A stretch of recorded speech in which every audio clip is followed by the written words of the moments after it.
Cyano American aviation heritage foundation के chairman Jeffrey Green ने एक वफ़्द की क़यादत करते हुए चीन के सूबा गुइज़ो का दौरा किया है। वफ़्द ने उन मकामात का दौरा किया जहां दहाइयों पहले चीन और जापान जंग के दौरान फ्लाइंग टाइगर्स ने सरगर्मियां अंजाम दी थीं। उन्होंने चिंगलोंग काउंटी की मशहूर 24 जिग सड़क और हुआंगटिंग एयरपोर्ट समेत कई तारीख़ी मकामात का दौरा किया है। ये मेरे हालिया बरसों की ज़िंदगी का एक खुशगवार और बड़ा सरप्राइज़ है कि मैं यहाँ आया हूँ। मुझे यहाँ आने का मौका मिलने पर बहुत खुशी हो रही है। अगले साल हम अपने अमरीकी और चीनी तलबा को 24 जिग रोड पर लेकर आएंगे। हम उन्हें हवांगपिंग भी ले जाएंगे और रनवे पर चलने देंगे। हम उन्हें बताएंगे कि ये एयरफील्ड कितना अहम था, ये कहाँ जाते थे और कहाँ से जापानियों पर हमला करते थे। ये जिंदा तारीख है और यही तारीख सिखाने का सबसे मौसर तरीका है।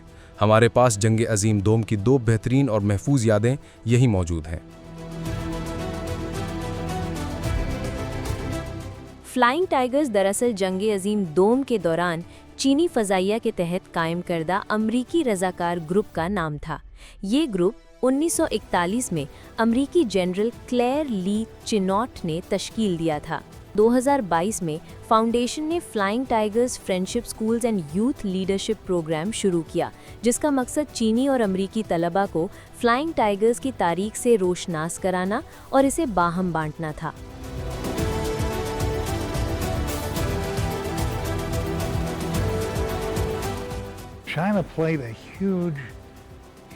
चीन ने जंग अजीम दोम की फतह में कुर्बानियां देकर, तकलीफें सहकर और अपनी जानें कुर्बान करके बहुत बड़ा और अहम किरदार अदा किया है।